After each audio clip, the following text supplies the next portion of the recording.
Magandang araw sa inyo. Luz Bautista ang aking pangalan at ah, just follow my YouTube channel at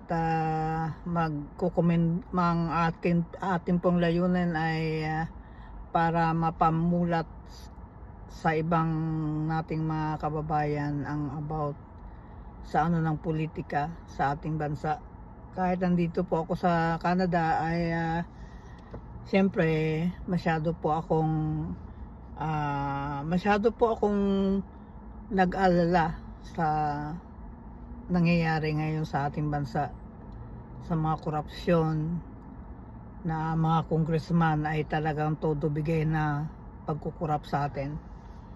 Nung una po ay hindi po ako naniwala talaga na si Marcos Senior noon ay isang corrupt na presidente.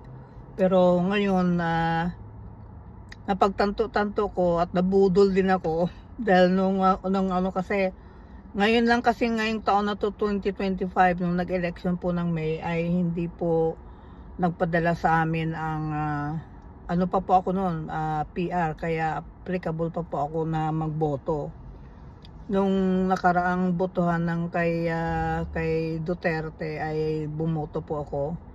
Pinadalahan kami ng konsulado, pero ngayon po ay mukhang hindi na yata nung nitong taon na to na nag-eleksyon ay wala pong binigay sa amin na pinadala sa amin ng mga form about that sa election.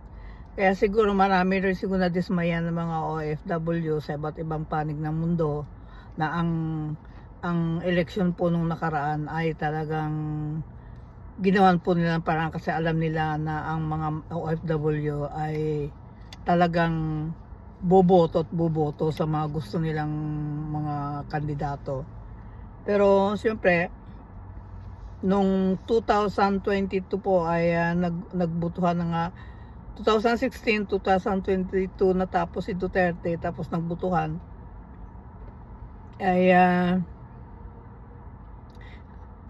bumoto po ako dahil hindi ko nga alam bakit si Sara Duterte noon ay nagiging vice president, tumakbong vice presidente ni Bongbong Marcos, kaya napasama po ako doon sa isang nabudol. Ngayon nung napagtanto-tanto ko na po na nung nanalo na si Marcos, Marcos Jr. at itong si Vic Rodriguez ay ang kanyang abogado na simulat sa poll ay nasa kanyang nag-resign o tinanggal dahil nga sa alam niyo naman na yun talaga may paninindigan si Vic Rodriguez doon, pero may siya na talagang gusto niya na mag-resign o natanggal siya. Yan nga dahilan na tapos nalaman ko na lang na sa balita na ang talagang ang lahat ng mga pumapasok na mga yung mga na nasimulan ni Duterte noon ay talagang tinanggal lahat pa sa mga Duterte tinanggal nila lahat ng mga build hindi na continue, na hanggang ngayon si Bongbong Marcos ay tatlong taon na ay wala pa ring nagagawang build, wala pa ring natutulungang pagmamayabang lang ang kanyang pinsan ay ako yung awa sa ating mga kabayan, mga kabayan natin na nasa Pilipinas na lalong naghihirap. Yun nga mga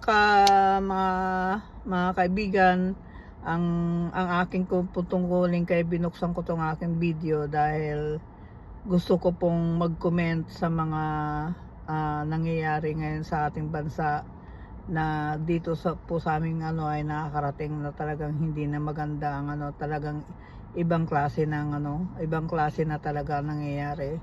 Kaya sana po ay magtulungan tayo, magtulungan ninyo diyan ang na ako naman ay napanalangin ko sa inyo diyan na sana'y hindi naman natin na siyempre kasunod si Sara Duterte sa ng pagiging presidente, pero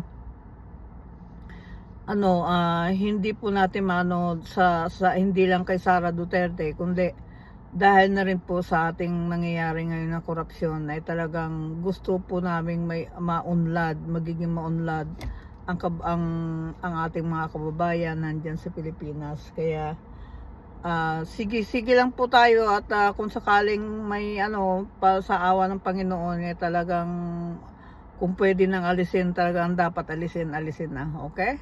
Yan lang po ang aking pasimula ng aking video, at sana po ay magustuhan ninyo kung ano man ang aking paninindigan, at bilang OFW din na umaasa na umunlad ang ating bansa. Dahil kahit andito na ako sa citizens na ako dito sa Canada, ay talagang mahal ko pa rin ang aking pinagmulan, okay? Mga kaibigan, hanggang sa muli. Bye-bye!